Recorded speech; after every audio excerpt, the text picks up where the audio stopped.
தமிழகத்தோட ஒவ்வொரு பகுதிகளுக்கும் போய் அங்க இருக்கக்கூடிய மக்களை சந்திச்சு அவங்களுடைய பிரச்சனைகள் என்ன, எவ்வளவு நாட்களாக அந்த பிரச்சனைகள் இருக்கு, என்ன பண்ணணும், வரக்கூடிய புதிய ஆட்சிட்ட அவங்க வைக்கக்கூடிய கோரிக்கைகள்லாம் என்ன செஞ்சா அந்த பிரச்சனைகளுக்கு தீர்வு கிடைக்கும் அப்படிங்கிற அடிப்படையில் தான் நாங்கள் ஒவ்வொரு பகுதிகளுக்கும் போய் அங்க இருக்கக்கூடிய மக்களை சந்திச்சு அவங்களுடைய பிரச்சனைகளை கேட்கிறோம். அந்த அடிப்படையில் தஞ்சாவூர்ல டெல்டா மாவட்ட விவசாயிகளுக்கு என்னெல்லாம் பிரச்சனை, அந்த பிரச்சனைகளுக்கு என்னெல்லாம் தீர்வு அப்படிங்கறத ஒரு ஆய்வு மனப்பான்மையில அணுகக்கூடிய நிகழ்ச்சி தான் இந்த மக்களுடன் புதிய தலைமுறை. 3 போகம் விவசாயம் செய்த அந்த பூமி இன்னைக்கு அப்படியே குறைஞ்சு போய் இன்னைக்கு 1 போக விவசாயமாக மாறி போயிருக்கு. ஒரு 10 அடியில கிணறு வெட்டி அந்த இடத்துல தண்ணி இறைச்ச பகுதியில நீ 300 அடி கீழே ஆழத்துக்கு படுகொலிக்கு போயிட்டு இருக்கு. 5389 ஏரிகளை தமிழ்நாட்டில் நாங்க தூர்வாரி இருக்குன்னு சொல்லி நேற்று ஒரு அறிக்கை ஒன்று அரசாங்கத்து மூலியமா விடுது. எங்க தூர்வாராங்க? விவசாயிகள் சார்ந்த பகுதியில் தூர்வாரினா தானே விவசாயிகள் பயனடைவான். இங்க நீ தூர்வாராம எந்த ஊர்ல போய் நீ தூர்வார போற? ராஜஸ்தான்ல தூர்வார போறியா? உயிரும் பயிரும் ஒண்ணு. 5 ஏக்கர் வெத்தலை கருகி போச்சு. கிட்டத்தட்ட 15 லட்சம் ரூபாய் வெத்தலை போச்சுன்னா அவங்க என்ன பண்ணுவாங்க? அந்த விவசாயி அந்த குடும்பமே தற்கொலைக்கு போயிடுச்சு. உரக்கடை வைக்கிறவனும் அந்த பூச்சி மருந்து கடை வைக்கிறவனும் படிச்சவனும் வைக்கணும். 120 ரூபா வித்த பொண்ணு 24,000 வந்துருச்சு. 250 ரூபா சம்பளம் வாங்கின எம்எல்ஏ இன்னைக்கு 55,000 வாங்குறாரு. ஏன் நெல்லு முட்டு 880 ரூபா சார். அதுலயும் 40 ரூபா லஞ்சம் வாங்கிக்கிறான் சார்.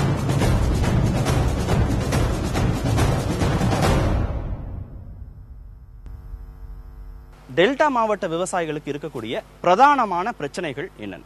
ஒவ்வொருத்தருமே அவங்க உற்பத்தி பண்ற பொருளுக்கு அவங்களே விலை நிர்ணயிக்கிறாங்க, இல்ல இடைத்தரகர் நிர்ணயிக்கிறாங்க. ஆனா எங்களோட கதி மட்டும் என்னன்னா, நாங்க கொண்டு போறத யாரோ 3ஆம் மனுஷன் எங்கே இருக்கவங்க தான் நிர்ணயிக்கிறாங்க. முதல் வேலை எங்களுக்கு நாங்க உற்பத்தி பண்ற பொருளுக்கு நாங்களே நிர்ணயிக்கிற அந்த உரிமையை இந்த பகுத்தறிவு பேசி பகுத்தறிவு எல்லாம் சொல்றாங்களா அரசியல்வாதிய, அவங்க முதல்ல எங்களை சொந்தமா பகுத்தறிவே அவங்க கற்றுக் கொடுக்கலாம். நாங்களே சிந்திக்க எங்களை விடணும். முதல்ல தயவு செஞ்சு அரசியல்வாதிய எங்களை சிந்திக்க விடுங்க. முதல்ல நாங்கள் சிந்திச்சு ஒரு லெவல் வரும்பொழுது எங்களை மீண்டும் இந்த காசு கொடுத்தா அதை பண்ணி செஞ்செல்லாம் முதல்ல எங்களை தவிக்க விடாம உங்கள் காலில் விழுந்து கும்பிட்றோம். நாங்கள் ரொம்ப காலம் வரையும் இப்படியே அடிமையாக கிடந்துட்டோம். உங்கள் சந்தைகள் நல்லா இருக்கும். எங்களை முதல்ல சிந்திக்க விட்டு நாங்கள் நல்லபடியாக வர்றதுக்கு வழி பண்ணுங்க. 900 ரூபா டிஏபி சாக்கில் அந்த நூலை பிரிச்சுட்டு அதில் 400 ரூபா 300 ரூபா டிஏபி உள்ள போட்டு அந்த நூலை 400 ரூபாய்க்கு மிஷின் இருக்கு தச்சிடறான். இது நிறைய இடத்துல நானே பிடிச்சி கொடுத்து தஞ்சாவூர் மாவட்டத்தில் மாவட்ட ஆட்சியர்லேருந்து அது அதிகாரிகள் நடவடிக்கைக்கு சீல் வச்சிருக்காங்க. அது மாதிரி ஒரு வெத்தலை கொடிக்காலுக்கு களைக்கொல்லி கேட்டால் பூச்சி வந்துருச்சு. இருக்கிற பயிர்லேயே வெத்தலை பயிர் தான் குழந்தை புல்ல மாதிரி வளர்க்கணும். அதுக்கு நிறைய செலவாகும். அந்த வெத்தலையை களைக்கொல்லி போய் கேட்டால் இவன் படிக்காம உரக்கடை இதெல்லாம் வச்சுக்கிட்டு பூச்சிக்கொல்லி மருந்தை கொடுத்துட்டான். அந்த இதை கொடுத்துட்டான். உடனே அதை அடித்தோடனே அந்த களைக்கொல்லி அடித்தோடனே பூச்சிக்கொல்லி மருந்துக்கு போல களைக்கொல்லி அடித்தோடனே 5 ஏக்கர் வெத்தலை கருகி போச்சு. அவனுக்கு பல லட்சம் சேதம். விவசாயி தற்கொலைக்கு போயிட்டான். ஆனால் அதுக்கான எந்த நிவாரணமும் தரப்படலை. ஆனால் அந்த விவசாயி அந்த கடையை சீல் வச்சாங்களே ஒழிஞ்சு அந்த விவசாயிக்கு 1 ரூபா கூட கிடைக்கல. அதனால இது போல விவசாயி அந்த விற்பனையில் அந்த படித்தவன் தான், அதாவது உயிரும் பயிரும் ஒன்று அப்படிங்கிறப்ப ஒரு மருந்து கடையை படித்தவன் தான் சர்டிஃபிகேட்டுக்கு வந்தால் மருந்து கடை வைக்கிறாங்க போது உரக்கடை வைக்கிறவனும் அந்த பூச்சி மருந்து கடை வைக்கிறவனும் படித்தவனும் வைக்கணும். படிக்காதவன் வச்சதுனால அந்த விவசாயி அந்த குடும்பமே தற்கொலைக்கு போயிடுச்சு. எல்லாரும் மருந்தை குடிச்சாங்க. ஆஸ்பத்திரியில் போய் காப்பாற்றணும். எல்லாம் ஒப்பாரி வச்சு எழுதாங்க. கிட்டத்தட்ட 15 லட்சம் ரூபா வெத்தலை போச்சுன்னா அவங்க என்ன பண்ணுவாங்க? விவசாயம் பண்றவங்களுக்கு சரியான ஆலோசகர்கள் இல்லை. ஒரு பேங்க் போறோம் அப்படின்னா இப்போ வண்டி கடன், விவசாய கடன், அது மட்டும் இல்லாமல் அந்த பயிர்க்கடன் அல்ல விதைக்கடன், இதெல்லாம் எப்படி பிரித்து கொடுக்குறாங்க, எவ்வளவு அரசாங்கம் மானியம் கொடுக்குது, அதை பற்றி எதுவுமே சொல்றது இல்லை. போனாலே விவசாயிகளுக்கு தகுந்த அங்கீகாரம் கிடையாது. உடனே நீங்க வெளில போயிருங்க. ஏதோ நம்ம போயிட்டு வேற ஏதாவது ஒரு தொழிலதிபர்கள் போனா அவர்களுக்கு முன்னுரிமை கொடுத்தோம், விவசாயிகள் போனா அவர்களை கண்டுகொள்ளாத ஒரு சூழ்நிலை நீடிக்கொண்டு இருக்கிறது. ஆகவே எந்தெந்த துறையில எவ்வளவு மானியம், அந்த லோன் எந்தெந்த நாளைக்குள்ள கொடுப்பாங்கிற ஒரு தகவலை இன்னைக்கு அரசாங்கம் விவசாயிகளுக்கு சொல்றதே கிடையாது. வேளாண் அலுவலர்னு ஒருத்தர் நியமிக்குது, அவங்க எல்லாம் செய்ய மாட்டேங்கிறாங்களா சார்? வேளாண் அலுவலரை யாருன்னு தெரியாத சார். ஒரு கிராமத்துக்கு ஒரு வேளாண் அலுவலர் வரணும், இல்ல சுகாதார ஆய்வாளர் இருக்காங்க, எந்த அதிகாரிகள் வர்றாங்க? விவசாய கேட்டு பாருங்க. வேளாண் அலுவலர் யாராவது பேரை சொல்லுங்க. தெரியாது. கிராமப்புறங்கள்ல அலுவலர் நியமிக்கிறாங்க. அவங்க களப்பகுதிக்கு வரணும்.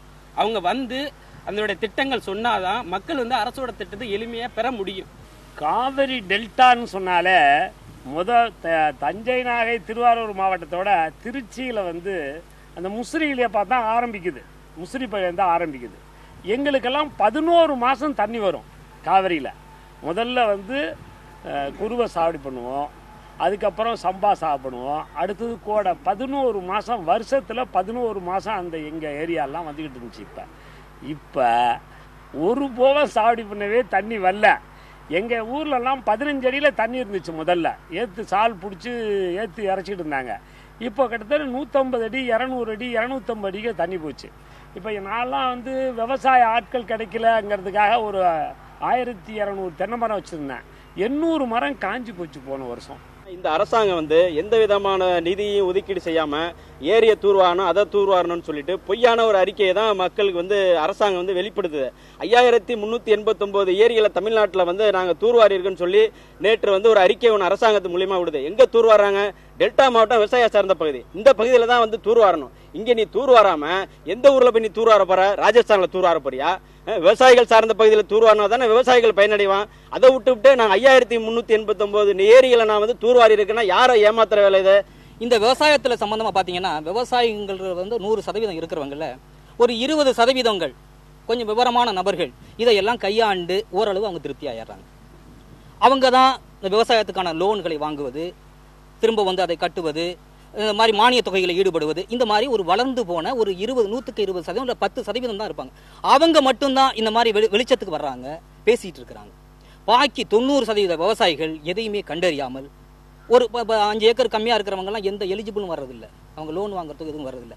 இந்த மாதிரி அவங்க ஏதோ செய்கிறது, அது சரியா இல்லையா அப்படியே படுத்துறது. பார்த்தீங்கன்னா ஒரு துறையில் வேலை பார்க்குறவங்களுக்கு மாதம் பூரா 10,000 ஒரு பேசிக்காக இருந்தாலும் கிடைச்சிருது. 12 மாதத்துக்கு 1,20,000 கிடைச்சிடும். விவசாயத்தை பொறுத்தளவில் காவேரியில் தண்ணீர் வந்தால் ஒரே புகம் தான் விவசாயம். ஒரு 10 மாதம் நிலம் வச்சிருவோம், என்ன அவசரம்? ஒரு 1000 ரூபா 2000 ரூபாய்க்கு அறுத்து அறுக்கிற பெரிய சிரமம். அதை செஞ்சு ஒரு ஆண்டு பூரா எப்படி சமாளிக்க முடியும்? சமாளிக்க முடியாது. இதனால விவசாயம் வேண்டாம், நம்ம மட்டும் பிள்ளைங்க எங்கேயாவது போய் பிழைக்கட்டும், வேற எங்கேயும் கடையில் வேலை பார்க்கட்டும் அப்படின்னு விவசாயியை முடிவு பண்ணிடுறான். விவசாயம் பண்ணிக்கிட்டு இருந்தோம், பேசிக்காக பண்ணிட்டு இருந்தவன் நம்மளே இருந்துட்டு இதில் செத்துட்டு போவோம், இதுக்கு வேண்டாம், நம்ம வர்ற தலைமுறையாவது ஒதுங்கி ஏதாவது பிழைக்கட்டும் அப்படிங்கிற முடிவுக்கு வர்றான். இதனால் விவசாயம் நடிக்கிறது. கிட்டத்தட்ட நாகை, திருவாரூர், தஞ்சை அப்படின்னு நாம வந்து வரையறுத்துட்டா கூட பக்கத்தில் இருக்கிற புதுக்கோட்டை, இன்னும் பல்வேறு மாவட்டம், திருச்சியில் இருக்கக்கூடிய விவசாய நிலங்கள்ல நிறைய மக்கள் விவசாயத்துல ஈடுபடுறாங்க. விவசாயத்திற்கு பேர் போன பகுதி இந்த பகுதி. டெல்டா மாவட்ட விவசாயிகளுக்கு இருக்கக்கூடிய பிரதானமான பிரச்சனைகள் என்னன்னு? 1970 வந்து நெல் 40 ரூபா ஒரு மூட்டை வித்துச்சு. அன்னைக்கு எம்எல்ஏ சம்பளம் 250 ரூபா. அன்னைக்கு வந்து பவுன் 100 ரூபாய்க்கு வித்துச்சு. வாத்தியாருக்கு 90 ரூபா சம்பளம். இன்னைக்கு அந்த வாத்தியார் 36,000 இன்னைக்கு சம்பளம் வாங்குறாரு. 100 ரூபா வித்த பவுன் 24,000 வந்துருச்சு. 250 ரூபா சம்பளம் வாங்கின எம்எல்ஏ இன்னைக்கு 55,000 வாங்குறாரு. ஏன் நெல்லு முட்டை 880 ரூபா சார். அதுலயும் 40 ரூபா லஞ்சம் வாங்கிக்கிறான் சார். எவன் சார் வர முடியும் இந்த இதுக்கு? சும்மா ஒரு போலியான ஒரு பிரச்சாரம் பண்றாங்க சார். எங்களுக்கு லாபகரமான விலையை இன்னைக்கு அரசு ஊழியருக்கு வருஷம் எங்களுக்கு 7,000 கோடி தள்ளுபடி பண்ணி சொல்றாங்க. திமுகவில் 3,000 கோடி முதல்ல, 4,000 கோடி வட்டி, 7,000 கோடி வருஷம் 5,000 கோடி அரசு ஊழியருக்கு சம்பளம் ஏத்துறாங்க. வருஷம் எனக்கு அரசு ஊழியருக்கு 100 ரூபா கொடுக்கும் போது எனக்கு 25 ரூபா கொடுக்க சொல்லுங்க சார், நான் நல்லா இருப்பேன் சார். அது இல்ல சார். ஒரு டாக்டர் வந்து தன் பிள்ளைய டாக்டர் படிக்க வைக்கணும்னு விரும்புறாங்க. ஒரு வக்கீல் தன் பிள்ளைய வக்கீலாக்கணும்னு நினைக்கிறாங்க. ஏதாவது ஒரு விவசாயி நான் பிள்ளைய விவசாயம் பண்றான்னு யாரும் சொல்ல முடியல. ஏன் என்ன காலகட்டம்னா பொருளுக்கு கட்டுப்படியான விலை இல்லை. ஒன்று உதாரணத்துக்கு எடுத்த சொல்ல போனா வயல விளைஞ்ச நெல்லை டிராக்டர்ல இருந்து கொண்டு விவசாயம் பண்ணி டிராக்டர்ல கொண்டு வரதுக்கு காசு, நேரடி நெல் கொள்முதல் நிலையத்தில் கொண்டுட்டு போய் இறக்குறோம். மூட்டை கொண்டு போனா அதுக்கு அவங்க யாரும் வேலை பார்க்கறது கிடையாது. அவங்க கூலி ஆள் பிடிக்கும். ஒரு ஆளுக்கு குறைந்தபட்சம் ஒரு கூலி 300 ரூபா ஒரு ஆள் கொடுத்தா ஒரு 100 மூட்டை பொண்ணு 5 பேர் தேவைப்படுது. 1,500 ரூபா மற்ற ஆளுகளுக்கு கூலி கொடுத்து தான் வேலை பார்க்குறோம். அப்போ அந்த கருக்காயை தூக்கும் பொழுது நல்ல நெல்லும் அந்த ஃபேன் வேகமாக ஓடும் பொழுது நெல்லும் போது கருக்காயும் போகுது. அது ஒரு 50 மூட்டை போறோம்னா குறைந்தபட்சம் ஒரு 5 மூட்டை 6 மூட்டை நெல் இதில் வேஸ்ட் ஆகுது. இதனால மிகப்பெரிய பாதிப்பு விவசாயிகளுக்கு ஏற்படுது. இப்போ ரோட்ல போற பஸ்ஸு, காரு இதுக்கெல்லாம் ஆக்சுவலி இன்சூரன்ஸ்னு ஒன்று இருக்கு. விவசாயிக்கு இன்சூரன்ஸ்னு பணம் வாங்கிட்டே இருக்காங்க 2-3 ஆண்டா. அந்த பணம் இன்சூரன்ஸ் கொடுக்குறாங்களா கொடுக்கலையா எதுவுமே தெரிய மாட்டாங்குது. அது எது வாங்கி எங்கே போகுது, அந்த பணம் கட்டுறாங்களா அந்த இன்சூரன்ஸ் ஆஃபீஸ். இப்போ இந்த காரு ஆக்சிடென்ட் ஆனாக்கா இன்சூரன்ஸு கம்ப்ளைண்ட் பண்ணுறாங்க, கேஸ் போடுறாங்க, இன்சூரன்ஸ் கிளைம் ஆகி அந்த பணத்தை வாங்கிடுறாங்க. இந்த விவசாயி எந்த கோர்ட்டில் போய் கம்ப்ளைண்ட் பண்ணுறது, எங்கே போய் அந்த பணத்தை வாங்குறது? என்ன இன்சூரன்ஸ் இருக்குதானே? இப்போ நீங்க உங்க நிலத்துக்கு மட்டும் வாங்க முடியாது. 2012 பகுதியிலேயே ஏதாவது பாதிப்பு அப்படின்னா ஒட்டுமொத்தமா பாதிப்புன்னு வந்து பார்த்து அது சர்வே பண்ணுறாங்க. அது பாதிப்புன்னு எழுதிட்டு போகிறாங்க, கொடுக்கலையே. நாங்கள் போய் எந்த கோர்ட்டில் கேஸ் போடுறது, எங்க வாங்குறது அந்த இன்சூரன்ஸ் பணத்தை என்னங்கிறது எங்களுக்கு தெரியல. இன்னைக்கு எங்களோட விவசாயம் என்னன்னு கேட்டால், அன்னைக்கு கரும்புக்கு வெட்டிவிட்டு மில்லில் வருகின்ற எல்லாம் பள்ளிக்கூடம் திறக்கிற நாள், எல்லா குழந்தைங்களும் அவங்க ஸ்கூலில் கூட்டி சேர்க்கணும், அவங்க பெற்றோர்களுக்கு பணம் கட்டணும். அந்த ஒரு அடிப்படையில் இருக்கும்போது இன்னைக்கு விவசாயிகளுக்கு வந்து கரும்பு வெட்டிவிட்டு பணம் அடக்க முடியாமல் அவ்வளோ திண்டாடுதல் நின்றுட்டு இருக்கோம். அதே போல் இன்னைக்கு ஒரு அரசாங்கம் அறிவிச்சிருக்க விலையை வந்து ஒரு மத்திய அரசு கொடுக்குற விலையை வந்து மாநில அரசு ஒரு விலையை கொடுக்குறாங்கன்னு சொன்னால் மத்திய அரசு விலை வந்து தான் நான் கொடுக்குறேன், மாநில அரசு விலை கிடையாதுன்னு சொல்லி இன்னைக்கு தனியார் சக்கரையில் இருக்கிற விவசாயிகள் பூரா தற்கொலைக்கு போய்த்தாங்க. ஏன்னா மத்திய அரசு நாங்கள் பொதுத்துறை மற்றும் கூட்டுறவு சக்கரையில் 2650 ரூபா கரும்பு விலை வாங்கினோம். அவங்க 2650க்கு பதில் 2250 வாங்கினாங்க. கிட்டத்தட்ட 350 ரூபா அவங்களுக்கு கிடைக்கல. அவங்க எல்லாம் தற்கொலை. இப்போ திருமணக்குடி சக்கரையில் கூட ஒரு விவசாயி செத்து போயிட்டாங்க. அதாவது சார், அந்த காவிரி டெல்டா பகுதியில் எவ்வளவு மழை பெஞ்சாலும் சரி, காவிரியில் வெள்ளம் போனாலும் அந்த தண்ணியை தேக்கிறான வசதி ஊரில் இருக்க ஏரி குளம் பூரா அப்படியே தூந்து கிடக்கு, ஆக்கிரமிப்பு ஆகி போயிடுச்சு. நீங்கள் பார்த்தீங்கன்னா இப்போ வந்து குளோவங்கி நிதியோட எல்லா ஏரிகளையும் குளத்தையும் தூர்வாரன்னு ரோட்டுக்கு ரோடு போட்டு வச்சிருக்காங்க. அந்த போட்ட அமௌண்ட்டுக்கு அங்கே நடந்த வேலையும் நடக்கலை. அந்த மடையோட மட்டமும் அந்த ஏரியோட மட்டமும் ஒன்றா இருக்கு. நாங்கள் அதுக்கு முன்னாடி நம்ம அடைச்சிருச்சுன்னா அங்கேருந்து கம்பை விட்டு பார்ப்போம். கம்பை விட்டு பார்த்தோன்னா ஏரியோட மேல் மட்டத்தில் முட்டுது. அப்படின்னா இந்த ஏரி எவ்வளோ தூழ்ந்திருக்கு. அரசு ஒரு அதாவது அரசுக்கு புறம்பான ஆணையை விட்டு ஏரியில் அந்த பொறுக்கு மண் வண்டல் மண் ஆள்றதுக்கா தடை செஞ்சுருக்காங்க. அதாவது எங்கள் ஊர் ஏரியை நாங்கள் ஆள்றதுக்கா தடை. நீங்கள் வந்து நாங்கள் வெளியில் கம்பெனிக்காரருக்கா விற்கிறோம். அதை அரசு என்ன பண்ணணும்னா எங்கள் ஏரி மண்ணை நாங்கள் விட்டு எங்கள் வயலுக்கு அடிக்கிறது தடை. எங்கள் பகுதியில் உள்ள வண்டி மாடுகளெல்லாம் பிடிச்சி நிறையா போட்டிருக்காங்க. 2011 ஒரு மூட்டை பொட்டாசோட விலை 235 ரூபா. அதே மாதிரி ஒரு மூட்டை டிஏபியோட விலை 50 கிலோ மூட்டை வந்து 486 ரூபா. யூரியா வந்து 230 ரூபா 70 பைசா. அதே யூரியா வந்து இன்னைக்கு வந்து 300 ரூபா சில்லறை விற்கிது. 486 ரூபா டிஏபி வந்து 1225 ரூபா விற்கிது. அதே நேரத்தில் பொட்டாசு வந்து 235 ரூபா விற்றது வந்து இன்னைக்கு வந்து 850 ரூபா விற்கிது. இந்த விலையேற்றம் நாங்கள் வாங்குற இடுபொருட்கள் மட்டும்தான் விலை ஏறி இருக்க தவிர நாங்கள் உற்பத்தி பண்ணக்கூடிய பொருளுக்கு வந்து அந்த இடைவெளி வித்தியாசங்கள். அன்னைக்கு வந்து 1000 ரூபா களத்து மேட்டில் நெல் போட்டோம், தனியார் வியாபாரிகிட்ட நெல் போட்டதுனால இன்னைக்கு வந்து 780 ரூபா 700 ரூபாய்க்கு எடுக்கிறது கூட இல்லை. சில நேரங்களில் வந்து ஒழுங்குமுறை விற்பனை கூடங்கள் அது கூட திறக்கிறது இல்லை. அதனால விவசாயிகளுக்கு பெருத்த நஷ்டமும் ஏற்பட்டிருக்கு. இந்த இடர்பாடுகளுக்கு மத்தியில் வந்து இந்த நாங்கள்லாம் வந்து தஞ்சாவூர் மாவட்டத்திலேருந்து ஒரத்தநாடு பகுதி வந்து இப்போ கரண்ட், அதாவது போர்வெல்லில் கரண்ட் பயன்படுத்தி தான் பண்ணிட்டு இருக்கோம். ஆனால் எப்போ கரண்ட் வருது எப்போ கரண்ட் நிற்குதுன்னு தெரியல. அது வரக்கூடிய கரண்ட் கூட அது முழுமையான மோட்டாரை இழுத்து ஓட்டக்கூடிய அளவுக்கான கரண்ட் வரல. அது பெரிய பிரச்சனையா இருக்கு. ஏன்னா ஒரு வருஷத்து பயிர் கரும்பு வந்து ஏறக்குறைய போட்டி 6 மாசம் வந்து நாங்கள் தயார்படுத்தி வச்சிருக்கோம். நல்லா அதுக்கு போட வேண்டிய உரம் செலவினங்கள் எல்லாம் முடிச்சிட்டோம். ஆனால் இந்த நேரத்தில் வந்து ஒரு 10 நாள் 8 நாள் 1 மாசம் இடைவெளியில் தண்ணி இல்லாமல் பட்டதுனால வந்து மறுபடியும் அதை வந்து சரி பண்ணி கொண்டு வரதுக்குள்ள வந்து எங்களுக்கு பெருத்த நஷ்டம் ஏற்பட்டு இதனால தான் மன உளைச்சல் ஆகி நிறைய விவசாயிகள் தற்கொலை பண்ணிக்கூட நிலைக்கு போறது இதுதான் காரணம். ஆளுகள் பூரா அந்த விவசாயம் வந்து நம்மளை உருக்குலைக்கிற தொழில் அப்படின்ட்டு வெளியேறாங்க. அதை வந்து மெஷினரி வச்சு நாங்கள் பண்ண முடியல. அரசாங்கம் உரமோ இல்லை வேற ஏதாவது ஒரு உதவிகளோ இல்லை. கடன் தொல்லையில் தற்கொலை நடந்துகிட்டு இருக்கு. எல்லாருமே அரசியல்வாதி பூராவுமே ஆள்றதுக்கு வர்றவங்க பூரா அதை சொல்றாங்க. ஆனா அதை என்ன பண்ணணுங்கிற திட்டத்தை அவங்க சொல்ல மாட்டேங்கிறாங்க. சரி, ஆள் கிடைக்கலன்னா அதுக்கு மாற்று மிஷினரி தானே. ஏன் மிஷினரியை வச்சு செய்ய முடியல? அதுக்கு செய்ய முடியல. அதுக்கு வந்து அரசாங்கம் ஏதாவது ஒரு சலுகையிலேயோ ஒரு மானியத்திலேயோ அவங்க விவசாயம் பண்ற அளவுக்கு எங்களுக்கு அந்த வாய்ப்பு ஏற்படுத்தி கொடுக்கணும்.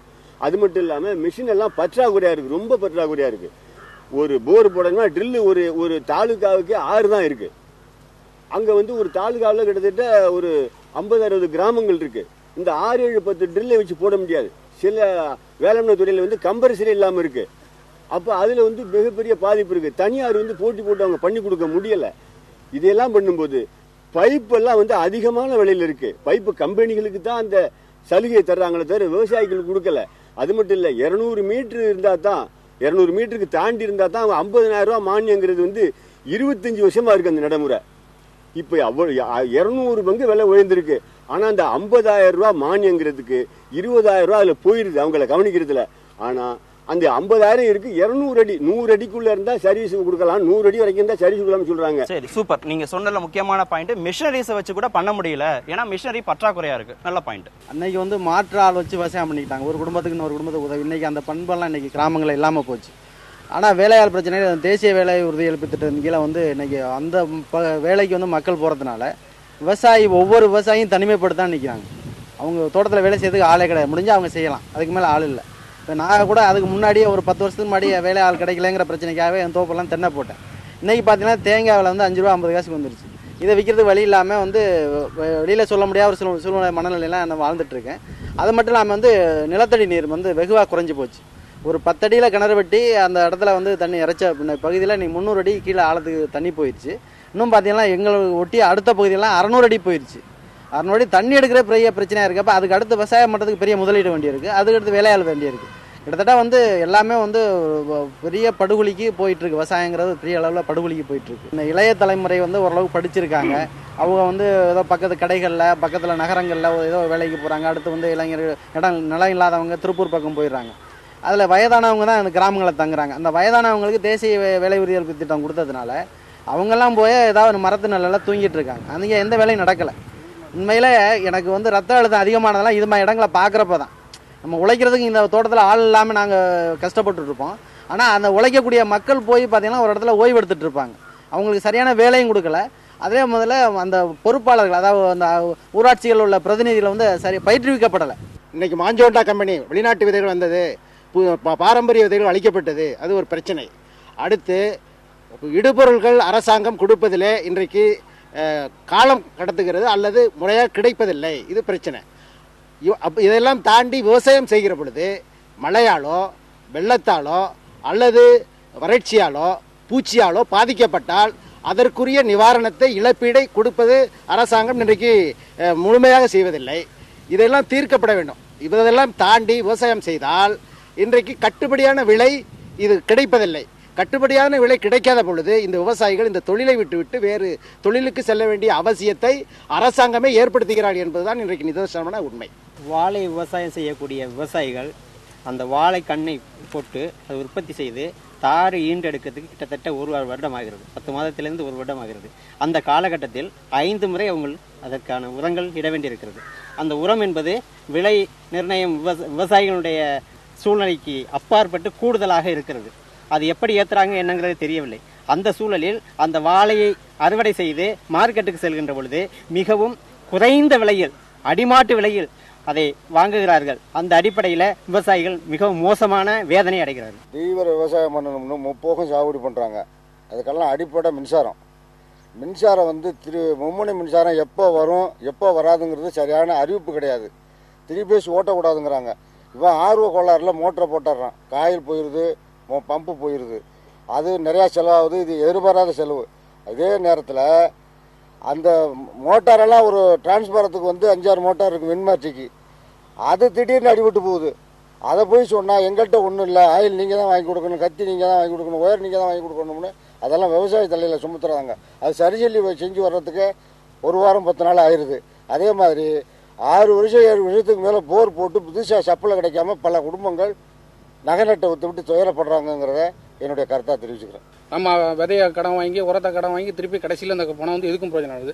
அப்படியே விளைய வச்சாலும் இந்த கடந்த வருஷம் இந்த வருஷம் என்ன ஆச்சுனாக்கா குறுகிய கால பயிரை கொண்டு போய் தண்ணி பிரச்சனை பின்னாடி வரும். இப்போ ஆரம்பத்தில் தண்ணி பிரச்சனை, இயற்கை மழை பெய்யல, எல்லாமே உழுது விதைச்சது தான். இயற்கை மழை பெய்யல, திருப்பி 2வது முறை உழுது தெளிச்சாங்க. தெளிச்ச பிறகு என்ன ஆச்சுன்னா செப்டம்பர் மாதத்தில் நவம்பர் மாதத்தில் எதிர்பாராத ஒரு வெள்ளமும் மழையும் வந்துச்சு. அதில் சுத்தமாகவே குறுகிய கால பயிர் பூரா எல்லாம் தனியாக முழுகிவே போச்சு. அது அடுத்து 3 மூட்டை 4 மூட்டை. அந்த 4 மூட்டையை விற்கணும்னாக்கா கவர்மெண்ட் எடுக்கிறதுக்கு வாய்ப்பு இல்லை. எங்களுக்கு வந்து ஆர்டர் போடல, அங்கே கேட்கணும் இங்கே கேட்கணுன்ட்டு போட்டு சால்ச்சாப் சொல்லிட்டாங்க. இதனால் விவசாயி பூரா 500 ரூபா 550 ரூபாய் விற்று ரொம்ப அடிமாட்டு விலைக்கு போய் இந்த வருஷம் விவசாயமே பால்பட்டு போச்சு. இப்போ வெப்பமயமாக அதிகமாகிட்டு இருக்கு, அதனால மரம் வைங்கன்னு சொல்கிறாங்க. இப்போ நாங்களும் மரம் வைக்கிறோம். நாங்கள் இந்த புது தஞ்சை மாவட்டத்தில் தேக்க மரம் வச்சுருக்கிறோம். தேக்க மரத்தை வெட்டுறதுக்கு பர்மிஷனுக்கு கேட்டால் கிடைக்கிறதில்ல. அதுக்கு நிறைய ஃபார்மாலிட்டிஸ் இருக்குது. அதுபோல் இப்போ செம்மரங்கள் அப்படின்னு சொல்லக்கூடிய செம்மரத்து கடத்தல் நிறைய நடந்துட்டுருக்கு. நாங்கள் இந்த தஞ்சை மாவட்டத்திலும் சரி என் புதுக்கோட்டை மாவட்டத்திலும் சரி 27 பேர் நாங்கள் வந்து செம்மரம் வெட்டுறதுக்கான பர்மிஷனுக்கு டிஎஃப் ஆஃபீஸில் கொடுத்து இதுவரைக்கும் 7 வருஷம் ஆச்சு. எனக்கு எந்த வித பதிலும் கிடையாது. மரத்தை வெட்டிக்கிறவங்க கிடையாது, அரசு எடுத்துக்கிறவங்க கிடையாது. இதே அடுத்த மாநிலத்தில் மரத்தை வெட்டிவிட்டான்னு சொல்லி நம்ம தமிழ்நாட்டை சேர்ந்த நிறைய பேரை கொண்டிருக்கிறாங்க. இந்த தமிழ்நாட்டில் ஒரு 1000கணக்கான விவசாயிகள்கிட்ட செம்மரம் இருக்குது. அதை வெட்டி எடுத்துக்கிறதுக்கான எந்த தீர்வும் கிடையாதுங்க. இது 7 வருஷமா நெல் விவசாயத்தை வந்து ரொம்ப நஷ்டத்தில் போகும்னு சொல்லி தான் எல்லாருமே தேங்காவுக்கு மாறணும். இப்போ வந்து கோயம்புத்தூருக்கு அடுத்த பொள்ளாச்சிக்கு அடுத்தபடியாக பட்டுக்கோட்டையும் ஒரத்தநாடு பேராவரணி பகுதி தான் வந்து தேங்காய்க்கு வந்து அதிகமான தேங்காய் உற்பத்தி பண்ணி கொடுக்குறோம். ஆனால் அந்த தேங்காய்க்கு வந்து சரியான ரேட்டே கிடைக்கல. ஒரு நேரம் பார்த்தா 15 ரூபா வித்துச்சு, இப்போ வந்து 5 ரூபாய்க்கு கீழே விற்கிது. அதனால் வந்து விவசாயிகள் அதிகப்படியான நஷ்டத்தை ஏற்படுத்துகிறோம். நாங்கள் வந்து அதுக்கு உரம் போடுறோம். எல்லாத்துக்கும் வந்து அந்த இப்போ விற்கிற நிலைமை ரேட்டுக்கு தேங்காய் வித்துச்சுன்னா எங்களால் வந்து இந்த எப்படி நெல் விவசாயம் அழிஞ்சிட்டு வருதோ அதேமாதிரி தேங்காய் விவசாயம் எங்களை விட்டு போயிடும். நான் பால் மாடு வச்சு பால் எடுத்துருக்கேன் சார். ஆனால் அது தவிடு விலைக்கும் பால் விலைக்கும் கட்டுப்படியாக ஆகுதில்லை. ரொம்ப சிரமம். குடும்பத்தோடு கடந்து சாணி மூத்திரமெல்லாம் அள்ளி அதில் கஷ்டப்பட்டு பார்த்தா 1 லிட்டருக்கு 45 பைசா தான் கிடைக்குது. இந்த பாலுக்கு மட்டும் அரசு வந்து நிர்ணயம் பண்ணிவிடுவாங்க. விலை இவ்வளோ தான் விற்கணும், இவ்வளோ தான் வாங்குறோம் அப்படின்னா அது நிர்ணயம் பண்ணிவிடுவாங்க. அதுக்கு ஈடுபட நாங்கள் போகிறோம். தவிடு புண்ணாக்கு பருத்தி கொட்டை இதுக்கு வந்து எந்த அரசுமே யாருமே நிர்ணயம் பண்ண மாட்டேங்கிறாங்க. அடிப்படையாக உள்ளது அதுதான். அதை நிர்ணயம் பண்ணினாக்க நாங்கள் கொஞ்சம் நல்லா இருப்போம், நல்லா செழிப்பாக இருப்போம். இதெல்லாம் ஒன்றுமே கிடைக்காதனால இப்போ விவசாயத்தை விட்டுட்டு பால் வளத்தோட அதை பால் உற்பத்தி பண்ணதை விட்டுட்டு ஒரு விவசாயி ஒரு நாட்டில் விவசாயத்தை விட்டுட்டு போகிறாங்கனாக்கா அது நாடோட எல்லாமே எப்படின்னு உங்களுக்கு தான் தெரியும். அந்த நிலைமைக்கு போயிட்டோம் நாங்கள். ஒரு நாட்டில் வந்து ஜெய் ஜவான் ஜெய் கிசானுக்குனாக்க ஒரு இராணுவமும் விவசாயியும் ஒரே ஈக்குவலாக வந்து நடத்தணுமா. அதை வந்து அரசு வந்து விவசாய ஒரு பாதாளத்திலையும் இராணுவத்தை மட்டும் பாதுகாப்பாக பார்த்துக்கிறாங்க. அப்போ அந்த நாட்டோட வளர்ச்சியாக கீழே போகிறதா வீழ்ச்சியாங்கிறது எங்களுக்கே தெரியல. இதுக்கான தீர்வு எங்களுக்கு தெரியல. நாங்கள் அதனால் விவசாயத்தை விட்டுட்டேன்னா. இங்கே இருக்கக்கூடிய எல்லா விவசாயிகளுமே எங்களுக்கு இடுபொருள் பிரச்சனை, மும்முனை மின்சாரம் கிடைக்கல, நாங்கள் விளைவிக்கக்கூடிய பொருட்களுக்கு எங்களாலேயே அந்த விலையை நிர்ணயம் பண்ண முடியலன்னா ஏகப்பட்ட விஷயங்களை நீங்கள் சொன்னீங்க. சமீப காலத்தில் இன்ஜினியர்ஸ் வந்து விவசாயத்துறைக்கு திரும்ப வராங்க, ஐடி பீப்புள் வந்து திரும்ப உள்ளே வராங்க, பார்ட் டைமாக நிறைய பேர் விவசாயத்தை விரும்பி செய்ய ஆரம்பிச்சிட்டாங்க. அப்போ அந்த அளவுக்கு லாபம் கிடைக்காதனாலயா இவ்வளோ பேர் வந்து வெவ்வேறு துறை சார்ந்தவர்கள் வந்து இன்னைக்கு மாடித்தோட்டம் பண்ணணும், சிறு சிறு நிலங்களை வாங்கி சின்ன சின்ன பகுதிகளை வாங்கி விவசாயம் பண்ணணும்னு ஆசைப்படுறாங்க? ஏன் அவங்களால முடிகிற போது ஒரு பாரம்பரியமாக இத்தனை ஆண்டுகளாக விவசாய தொழில இருக்கிற உங்களால பண்ண முடியல இந்த தொழில? ஒரு அருமையான கேள்வியை படித்த இளைஞர்கள் விவசாயம் பக்கம் திரும்புறாங்கன்னு சொன்னீங்க. என்னுடைய புள்ளி உரப்படி ஒரு ஆண்டுக்கு 12 லட்சம் இளைஞர்கள் வந்து கல்வி கற்று வெளியே வர்றாங்க +2க்கு அப்புறம். இந்தியாவிலேயே அதிகபட்ச வேலைவாய்ப்பு கொடுக்கக்கூடிய தொழில் வேளாண்மை. 65% மக்கள் வேளாண்மை தொழில் ஈடுபடும் போது 12 லட்சம் பேரில் 6.5 லட்சத்திலிருந்து 7 லட்சம் பேர் வேளாண்மை நோக்கி திரும்பினா நீங்கள் சொல்கிறது சரி. ஆனால் இன்னைக்கு ஐடி ஃபீல்ட்லேருந்து வந்தவங்கலாம் யாருன்னா பணம் சம்பாதிச்சது மட்டும் இல்லை, அங்கே அன்ஃபிட்டுன்னு சொன்னவங்க தான் இங்கே ஃபிட் ஆகுறாங்க. ஆனால் இங்கே வந்து ஃபிட்டுன்னு சொல்கிறாங்களே தவிர இதுவரை விவசாயிலே ஒரு முறை லாபம் எடுத்தால் 5 ஆண்டுகளுக்கு நஷ்டம் வரும். அப்போ ஒரு ஆண்டில் ஒரு ஏக்கரில் ஒரு 12,000 ரூபா லாபம் எடுத்துன்னு இந்த வருஷம் சொல்லுவார். ஆனால் அடுத்த ஆண்டு ஏற்படுற வெள்ளத்தில் அவர் நஷ்டம் அடைஞ்சிருந்தாருன்னா சொல்லவே மாட்டார். ஆனால் இப்போ சொல்கிற விவரங்கள் பூரா என்னன்னா ஒரு நிகழ்வில் ஒரு பருவத்தில் நடந்த விஷயங்களை மட்டும் சொல்கிறாங்க. 2வது பருவத்திலையும் 2வது விஷயத்தையும் சொல்ல வரணும்னா தோத்தவர்கள் தான் இங்கே 100 பேர் இருப்பாங்க. சூப்பர். வெற்றி கதைகள் மட்டும் வெளியில சொல்லப்படுது. Okay, super super super. 11 மாசம் தண்ணி வந்த வயலுக்கு தண்ணி இல்லை. என் பையன் வந்து என்ன சொல்றான், 2 பையனுமே, உனக்கு 70 வயசு ஆச்சு, விவசாயமே பண்ணாத, நானும் பண்ணல, போட்டுறேங்கிறான். யாராவது எனக்கு லாபம் இருக்குன்னு நிரூபிச்சா நாங்க தற்கொலை பண்ணிக்கிறோம் சார். விவசாயி எங்க வீட்டு இல்லை, எங்க வீட்டு புள்ளே வர மாட்டான். எங்க வீட்டு புள்ள பூரா கடங்காரன். என் புள்ள பூரா இதை விட்டு ஓட ஐடிக்கு போகணுங்கிறான், வெளிநாடு போகணுங்கிறான். நாங்க பூரா கடல்ல இருக்கோம். அதனால அவன் சம்பாரிச்சு பெரிய அளவில் பேங்க்ல போட்டிருக்காங்க. அதனால நட்டப்படுறதுக்கு வர மாட்டாங்க. நாங்க நட்டத்திலே இருக்காங்க. எப்படி சார் வர முடியும்? தேசிய வங்கியில எங்க விவசாயிக்கு யாருக்காவது கடன் கொடுக்குறாங்க பாருங்க, எங்க பிள்ளைகளுக்கு கல்வி கடன் கொடுக்குறாங்க பாருங்க, எங்களுக்கு வீடு கட்ட கடன் கொடுக்குறாங்க பாருங்க. எதுக்குமே கொடுக்கறது இல்ல. அதாவது 50 லட்சம் 10 லட்சம் 20 லட்சம் டெபாசிட் போட்டிருக்க பெரிய பெரிய முதலாளிகளுக்கும் அரசு அலுவலகம் தான் கொடுக்குறாங்க தர. எங்க ஊர்ல எங்க ஏரியாவில் யாருக்குமே இந்த வருஷம் கல்வி கடனே கொடுக்கல. ஏன்னா எங்க நிலத்தை சிட்டா கொடுத்தா நம்ப மாட்டேங்கிறான். நான் ஒரு கடை வச்சிருந்து டவுன்ல இருந்தா கொடுக்குறான், வீடு கட்ட கடன் கொடுக்குறான். அதாவது அவங்கள வர்றவங்கள வரவேற்கிறோம், பாராட்டுறோம், அது எங்களுடைய எண்ணங்கள், இயற்கை விவசாயம். ஆனா எங்க பிள்ளைல கண்டிப்பா விவசாயத்துல பண்ண விட மாட்டோம். அதாவது அவங்கள்ட்ட பல லட்ச ரூபாய் பணம் இருக்கும்பொழுது விவசாயத்தை ஒரு என்டர்டைன்மெண்டா பொழுதுபோக்கா செய்யறாங்க. அதனால லாபம் இருக்கிறதா இல்லையாங்கிறத பெருசா பார்க்காம செய்யறாங்க. இதனால இன்னொரு விஷயம் என்ன கேட்டீங்கன்னா, பாரம்பரியமா விவசாயம் செய்யறவங்களுக்கு அவங்களுடைய அட்வர்டைஸ்மெண்ட், விவசாயம் இந்த மாதிரி பண்ணுவதனால் லாபம் இருக்கிறது, இதனால் ஏகப்பட்ட வருமானம் வருகிறது, அவங்களுடைய விளம்பரத்தை நாங்கள் ஐடிலேருந்து வந்திருக்கும் போது அவங்களை மட்டும் ஃபோக்கஸிங் பண்ணி இந்த மாதிரி மீடியாக்கள் பண்ணும்பொழுது சாதாரண விவசாயிகளுக்கும் இந்த மாதிரி வருமானம் வருதுன்னு அரசும் அதுக்கு மேலே இருக்கிறவங்க நினைச்சுக்கிட்டு இன்னமும் எங்களுக்கான ஒதுக்கீடுகள், எங்களுக்கான சேவை செய்கிற மனப்பான்மையை குறைக்கிறதுக்கு வாய்ப்பாக அமையுதுன்னு நான் நினைக்கிறேன். நானும் வந்து இந்த மாதிரி படிச்சுட்டு வந்து நல்ல வேலையில தான் இருந்தேன். நானும் விவசாயம் பார்க்கணுங்கிற ஒரு ஆர்வத்தில் தான் வந்தேன். எங்கள் அப்பா சொன்னார், நான் வரையில நீ வந்து விவசாயத்துக்கு வர வேண்டாம். எங்கள் அப்பா நெல் விவசாயம் பண்ணிட்டு இருந்தார். நான் நெல் விவசாயத்தில் நிறைய நஷ்டம் ஏற்படும் சொல்லும்போது நான் தென்னை விவசாயத்தை சூஸ் பண்ணேன். தென்னை விவசாயம் நல்ல விவசாயம் நல்ல லாபம் கிடைக்கும் அப்படின்னு நினச்சி வந்தோம். பட் ஆனால் அங்கே வந்த பிறகு இயற்கை விவசாயமும் செஞ்சு பார்த்தோம், செயற்கை விவசாயமும் செஞ்சு பார்த்தோம். எது செஞ்சும் எங்களுக்கு யூஸ் இல்லை, பெரிய அளவில் நஷ்டம் தான் இருந்துச்சு. இப்போ வந்து திரும்ப நாங்கள் வெளிநாட்டுக்கே ஓடுறதா இல்லை அடுத்த வேலையை பார்க்குறதாங்கிறத தான் இருக்கிறோம். நெல்லிக்காய் போடுறான் பல ஏக்கர்ல, நெல்லிக்காய் டாபர் ஆமலாவுக்கு போகுது, பப்பாளி பால் எடுக்கிறான் ஃபேரன் லவ்லிக்கு போகுது. இவன் நெல்லு கரும்பு வாழையை தொடமாட்டான். நம்ம விவசாயி அந்த பழைய முறையிலேயே, அதாவது நம்ம தமிழ்நாடு தஞ்சை மாவட்ட விவசாயி கடவுளால சபிக்கப்பட்ட விவசாயி. இவன் வந்து தவிடு விற்க போனா காத்தடிக்கும், உப்பு விற்க போனா மழை வரும். நம்ம தஞ்சாவூர் விவசாயி அவனுக்கெல்லாம் நெல்லிக்காய் போடுவோம், ஏரோப்ளேன்ல ஏத்துவான் சார். விவசாயிகள் ஒத்துக்கிட்டீங்க அவங்கள, அந்த வரைக்கும் சந்தோஷம். பெரிய பெரிய படித்தவங்களாம் விவசாயத்துக்கு வராங்கன்னு, அது வர்றது வந்து அவங்களோட பொழுதுபோக்காக வராங்க. பொழுதுபோக்காக அது ஒரு ஹாப்பியாக செய்கிறாங்களோ இல்லையா, அவங்க வந்து லாபத்துக்காக செய்ய முடியாது.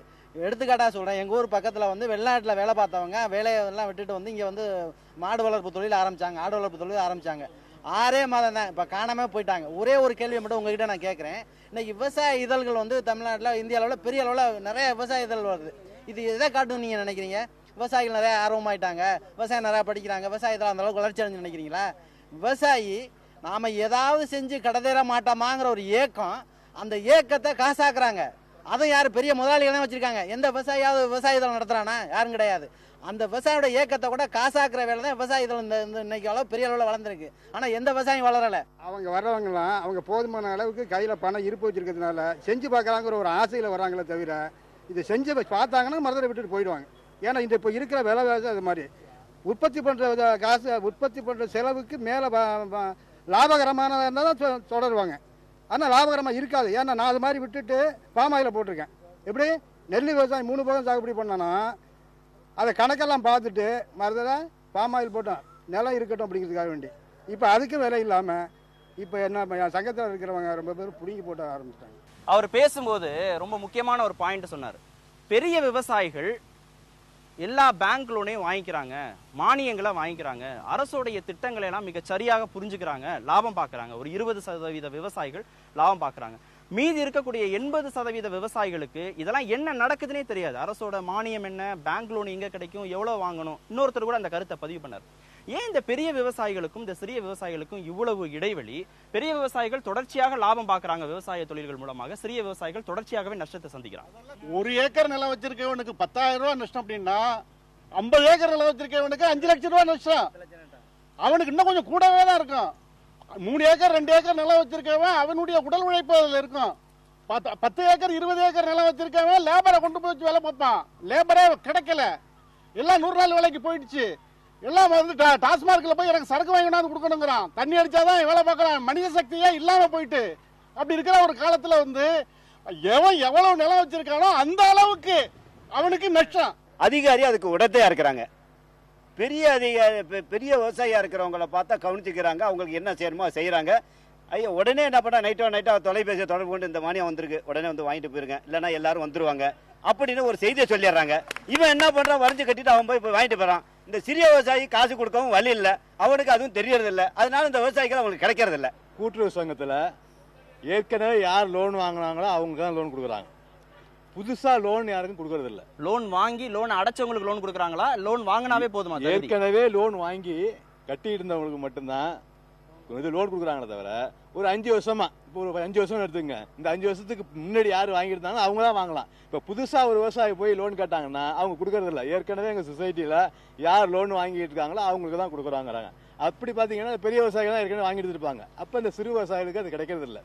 ஒரு அரசாங்கம் ஒரு திட்டத்தை 100 ஏக்கருக்கு அறிவிக்கணும்னா 100 ஏக்கருக்கும் அந்த திட்டத்தினுடைய பலன் முழுமையாக அறிவிச்சாதான் கிடைக்கும். ஆனால் இன்னைக்கு அறிவிக்கிற அறிவிப்பு 100 பேர் கடன் கேட்டால் கூட்டுறவுல 11 பேருக்கு மட்டும்தான் கடன். வணிக வங்கிகளில் போனீங்கன்னா 100 பேர் கடன் கேட்டிருந்தா 24 பேருக்கு மட்டும்தான் கடன். இந்த மாவட்டத்தில் இருக்கக்கூடிய 4,30,000 ஹெக்டேரில் இந்த வருஷம் உழவு மானியம் மட்டும் வெறும் 75,000 ஹெக்டேர். அப்புறம் எப்படி பிரித்து கொடுப்பீங்க? 100 பேருக்கு வந்துருமா? அப்போ திட்டத்தில் தொய்வு என்னன்னா, அரசாங்கம் அறிவிக்கிற அறிவிப்பில் 100% அறிவிப்பு இல்லாததுனால போலி உருவாகுது, திட்டத்தில் வந்து திருடுத்தனம் வருது, வரியவன் பெற்றுக்கொள்கிறான், வாய்ப்பு இல்லாத இழந்து போயிடுறான். இப்போ அரசாங்கம் கொடுக்கக்கூடிய இந்த டிராக்டர் உழுவுற டிராக்டர் இருக்குல்ல, யாராச்சும் 1 ஏக்கர் 2 ஏக்கர் வச்சிருக்காலும் யாருமே கூட்டு வந்து உழுவுறதே கிடையாது. 10 ஏக்கர் வச்சிருக்கிற ஆளுக்கு 600 700 அவங்க முடிச்சிடறாங்க. 1 ஏக்கர் 2 ஏக்கர் 3 ஏக்கர் வச்சிருக்கிறவங்க 1 ஏக்கர் ஒரு டைம் உழுவணுமா 1200 ரூபா. ஆனால் இதே பெரிய விவசாயி 600 ரூபாய் உழுதுறாங்க. காரணம் அரசாங்கத்துடைய வண்டியை கொண்டு தர்றாங்க. அறுக்கிற மிஷின் அவங்களுக்கு 5 ஏக்கர் 20 அறுத்து அடுத்த ஆள் கூடுறாப்புல இருந்தா அவங்களே என்ன பண்ணிடுறாங்கன்னா அவங்க அறுத்துக்கிட்டு அடுத்த ஆளுங்க அறுத்தாக்க வெளிமார்க்கில் என்ன ரேட்டு அந்த இடத்துல அறுத்துக்கிறாங்க. அப்போ பாதிக்கப்படுறது சிறு சிறு விவசாயிகள் தான் அதிகமாக பாதிக்கப்படுறாங்க. பெரிய விவசாயிகள் பாதிப்பு இருந்தாலும் அது அரசாங்கத்தினுடைய லாபத்தை அதிகமாக எடுக்கிறது பெரிய விவசாயி. வரக்கூடிய புதிய அரசாங்கம் விவசாயிகளுக்கெல்லாம் என்ன செஞ்சு கொடுக்கணும்? டெல்டா மாவட்டத்தில் இருக்கக்கூடிய விவசாயிகள் பாதிப்படையாம இந்த தொழிலை தொடர்ச்சியாக லாபகரமாக நடத்துவதற்கு உங்கள் தரப்பு கோரிக்கைகள் என்ன? வேளாண்மை துறை என்பது விவசாயிகள் நலத்துறையாக மாற்றப்படணும்.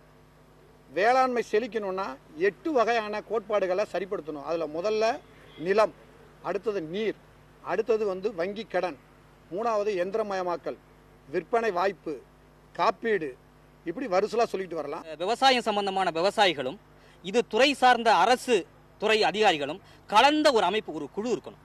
என்ன விவசாயிக்கு தேவைங்கிறத 2 பேரும் கலந்து ஒரு முடிவு பண்ணணும். அதே போல மின்சாரம், தண்ணி தேவைகள்லாம் இருக்கு. இந்த பிரச்சனையில பாத்தீங்கன்னா மின்சாரங்கிறது சில நபர்கள் 15 சர்வீஸ் வச்சிருக்காங்க. இப்போ புதுசா வளர்ந்து வர விவசாயிகள்கிட்ட சர்வீஸே இல்லை. இப்போ இவங்ககிட்ட கேட்கும்போது அவங்கள்ட்ட சர்வீஸ் மின்சாரம் அதிகமாக இருக்கு, அதனால கொடுக்க முடியும்னு சொல்றாங்க. இருந்தாலும் நம்மளும் ஒருத்தர் விட்டு கொடுத்து அரசு துறையும் விவசாயிகளும் ஒன்றிணைந்து மின்சாரமா அதை எப்படி பயன்படுத்துது, தண்ணீரா எப்படி பயன்படுத்துது, இடுபொருள்களை எப்படி பயன்படுத்துன்னு 2 பேரும் ஒருமித்த கருத்துல சில கருத்துக்களை விட்டு கொடுத்து சின்ன விவசாயிகளையும் வளர்த்து விட்டு பெரிய விவசாயம் வளர்ந்து எல்லாரும் ஒருமிச்ச நிலையில இருந்தால்தான் விவசாயம் வளரும். சார், ஒரத்தநாடு பொறுத்த வரைக்கும் பாமாயில் ஆலை இப்போ பார்த்தீங்கன்னா அரியலூர் வரைக்கும் கொண்டு போக வேண்டியதாக இருக்குது. அங்கே பார்த்தீங்கன்னா பாமாயில் நிறைய பேர் தயாரிக்கிறாங்க. பாமாயில் ஆலை கொண்டு வந்து சொன்னார் அமைச்சர், கொண்டு வரல. இந்த ஆட்சியில் கண்டிப்பாக கொண்டு வரணும். அதே மாதிரி கொப்பரை கொள்முதல் நிலையம் கொண்டு வரணும். அது மேடான பகுதிகளுக்கு பார்த்தீங்கன்னா நீரேற்று நிலையம் அமைச்சு கொடுத்துருக்காங்க. அதெல்லாம் இன்னைக்கு பழுதா போயிடுச்சு. எடுத்துக்காட்டு பார்த்தீங்கன்னா ஒக்கநாடு, கீழையூர், அரசப்பட்டு, திருவண்ணம் போன்ற பகுதிகளில் இருக்கக்கூடிய நீரேற்று நிலத்தை செப்பனிட வேண்டும். பாமாயில் ஆலை நீரேற்று நிலத்தை செப்பனிடன்னு அரசுக்கு கோரிக்கை வைக்கிறோம். சூப்பர். ஓகே. அரசாங்கம் என்னன்னு மின் உற்பத்தி திட்டங்களை அதிக அளவில் நடைமுறை கொண்டு வரணும். தடையில்லாத மின்சாரத்தை கொடுக்கறதுக்கு அரசு நடவடிக்கை எடுக்கணும். அதே போல மின் உற்பத்தி திட்டத்தை நிறைய நடைமுறைப்படுத்தணும். கமிட்டி அமைக்கணும். மாவட்ட அளவிலேயும் மாநில அளவிலேயும் அரசியல் கட்சி சார்பில்லாத விவசாய சங்க பிரதிநிதிகளையும் அரசு அதிகாரிகளையும் வைத்து அந்தந்த மாவட்டத்துக்கு உள்ள ஒரு ஆலோசனை குழு ஏற்படுத்தணும். அது ரொம்ப முக்கியமானது. நீரை ஆதாரத்தை பெருக்கணுங்களே, தேசியமயமாக்கணும். நதிகளை எல்லாம் இணைக்கணும். அப்புறம் விவசாயிகள் உட்பட தாங்க முடியாம தற்கொலை பண்ணிக்கிட்டு இருக்கிற அனைத்து விவசாய கடன்களையும் ரத்து செய்யணும். அதோட நகைகளெல்லாம் பேங்குல வச்சு பேங்குகள் ஏலம் விட்டுட்டு இரவு நகைகளெல்லாம் திருப்பி கூட்டவங்க சொந்தமாக வச்ச நகையில ஏலம் போயிட்டு அதை திருப்பி கொடுத்து அந்த விவசாயிகளை ஊக்கப்படுத்துறதுக்கு வருகின்ற அரசு இந்த கோரிக்கைகளை முன்வைத்து விவசாயிகளை ஊக்கப்படுத்தி காப்பாற்ற வேண்டும் என்பது கோரிக்கையார். டெல்டா மாவட்டத்தில் ஒரு போகமாக மாறிடுச்சு, முப்போகம் ஒரு போகம் மாறிடுச்சு. அது 3 போகமாக வருவதற்கான நீராதாரத்தை கொண்டு வர வேண்டும். விவசாய கொள்கையை மாற்றி அமைக்கணும் ஒன்று. அதுக்கடுத்தபடி தடுப்பணைகள், ஒவ்வொரு கிராமங்கள் தோறும் தடுப்பணைகள் கட்டப்பட்டு நிலத்தடி நீர் மட்டம் உயர்த்தணும். ஒன்னே ஒன்று சொல்லிக்கிறேன், விவசாயிகிட்ட எங்கிட்ட சொத்து இருக்கு, உழைக்கிறதுக்கு உடம்புல தெம்பு இருக்கு, எங்கிட்ட பணம் இல்லை, வேலையாள் இல்லை. அரசாங்கமே விவசாயியோட கைகோர்த்து எங்களோட இடங்கள்லாம் அவங்க குத்தகைக்கு எடுத்துக்கிட்டு எங்களோட உடல் உழைப்பையும் வாங்கிட்டு அவங்க உற்பத்தி பண்ணி அது உற்பத்தியான மீத போக லாபத்தை எங்கள்கிட்ட கொடுத்தா போதும். அப்படி தான் விவசாயிகள் மீதப்படுவோம். எல்லா இடம் பார்த்தீங்கன்னா நான் ஏற்கனவே வேடிக்கையாக சொல்லுவேன். அதாவது ஏற்கனவே எள்ளு போட்டேன், கடலை போட்டேன், வாழை போட்டேன் அப்படின்னு வரிசையாக சொல்லிட்டு வந்த நண்பர்கிட்ட இப்போ என்னையா போட்டிருக்கேன்னு கோவமாக கேட்டார். நான் இப்போ தரிசு தான் போட்டிருக்கேன்னு சொன்னேன். அதே நிலைமை தான் இன்றைக்கி வந்திருக்கு. நாங்கள் எங்களோட உணவுக்கு தேவையானது மட்டும் உற்பத்தி பண்ணிட்டு நாங்கள் அமைதியாக இருக்க போகிறோம். அதான் எங்களால் முடியும், வேறு வழியே கிடையாது. Okay, super. அனைத்து பயிர்களுக்கும் காப்பீடு வேணும் சார். அந்த காப்பீடை முறையாக தனிநபர் காப்பீடாக அது வரையறுத்து அதற்கான இழப்பீடை கொடுப்பதற்கு நிலத்துல பாதிப்படைஞ்சா அவருக்கு உடனே காப்பீடு கிடைக்கணும். அது முக்கியமான கோரிக்கை ஒன்று. இன்னொன்று, கட்டுப்படியான விலை, விளைகிற உற்பத்தி செலவிலை 50% ஏற்றி கட்டுப்படியான விலை கொடுக்கிற பொழுது விவசாயத்தை விரும்பி செய்வதற்கான வாய்ப்புகள் அதிகமாக இருக்கு. ஒட்டுமொத்த அந்த வேளாண் இடுபொருள்களுக்கு கொடுக்கக்கூடிய மானியங்களை ரத்து செய்து அந்த வேளாண் இடுபொருளின் விலைகளை குறைக்க வேண்டும். அதில் சிறு விவசாயி பெரு விவசாயி என்று இல்லாமல் விவசாயம் செய்வதற்கு இடுபொருள் தேவை. அந்த இடுபொருள்கள் ஒரே சீரான விலையில் இருக்க வேண்டும். மேகதாது, ராசிமணல், காவேரியின் குறுக்கே அணை கட்டி தேக்கிக்கிட்டு இருக்கான். ஒரு 5-6 அணை கட்டியாச்சு. இப்போ மேகதாது, ராசிமணல்ல டேம் கட்ட போறேன்னு சொல்லி மிரட்டிக்கிட்டு இருக்கான். பூமி பூஜை போட்டிருக்கான். அதை தடுத்து நிறுத்தணும் வரப்போற அரசாங்கம். அதை தடுத்து நிறுத்தவில்லை என்றால் பாலைவனமாக ஆகிவிடும். உலகத்தில் முதலான தொழில் விவசாயம் சார். ஆனால் இப்போ எந்த விவசாயியும் எங்களை விவசாயினே நாங்கள் ஒத்துக்கிறது இல்லை. எங்கள் வீட்டு விசேஷத்துல எல்லாம் முதல்ல மிராஸ்தாரன்னு பத்திரிக்கை அடித்தோம். அதுக்கப்புறம் நிலச்சுவாழ்ந்தாருன்னு அடித்தோம். அப்புறம் லேண்ட்லார்டுன்னு அடித்தோம். நாங்கள் இப்போ எந்த தொழில் செய்கிறோங்கிறத சொல்கிறதுக்கே நாங்கள் தயாரில்லை. ஆகவே மீண்டும் நாங்கள் மிராஸ்தார்னு சொல்லக்கூடிய நிலையை உருவாக்குவதற்கு அரசாங்கம் எல்லா உதவிகளையும் செய்யும். இந்த தஞ்சை மாவட்ட இளைஞர்களுடைய நீண்ட நாள் கோரிக்கை, இந்த மாவட்டத்தில் விவசாயம் சார்ந்த தொழிற்சாலை உருவாக்கணும் அப்படிங்கிற கோரிக்கை, அதை வரக்கூடிய அரசு செய்யணும் அப்படிங்கிறது தான். விவசாயத்துக்குன்னு தனி பட்ஜெட் போட்டு சிறப்பு ஒதுக்கீடுகள் செய்து விவசாயத்தை பாதுகாக்கணும். இந்த காவிரி படுகை மாவட்டங்களில் இருக்கிற விவசாய விளைநிலங்களையும் விவசாயம் பாதுகாக்கணும்னா வேளாண் உற்பத்திக்கான சிறப்பு மண்டலமாக அறிவித்து இங்கே நாசகரமான தொழில் நிறுவனங்களை அனுமதிக்க மாட்டோம். இது உணவு உற்பத்திக்கான மண்டலம், இங்க விவசாயம் மட்டுமே செய்ய வேண்டுங்கிறத அரசு உறுதிப்படுத்தணும். விவசாயத்திற்கு தனியாக பட்ஜெட் வேணும், புதிய விவசாய கொள்கை வேணும், மும்முனை மின்சாரத்தை பெரிய விவசாயிகள் சிறிய விவசாயிகள் இருவருக்கும் பகிர்ந்தளிக்கணும், விவசாய பயிர் காப்பீட்டு திட்டத்தை முறையாக செயல்படுத்தணும் அப்படின்னு பல்வேறு கோரிக்கைகளை விவசாயிகள் முன் வச்சிருக்கிறாங்க. இங்க இருக்கக்கூடிய விவசாயிகள் எல்லோருமே தங்களுடைய கள அனுபவத்தை தான் பகிர்ந்திருக்கிறாங்க. எது வேண்டுமானாலும் காத்திருக்கலாம், ஆனால் இதற்காகவும் விவசாயம் காத்திருக்க கூடாது அப்படின்னு ஜவஹர்லால் நேரு சொல்வாரு. புதிதாக வரக்கூடிய ஆட்சியாளர்கள் இந்த விஷயத்தை கவனத்தில் எடுத்துப்பாங்க அப்படின்னு நம்ம நம்பலாம். மீண்டும் அடுத்த வாரம் சந்திக்கலாம். நன்றி, வணக்கம்.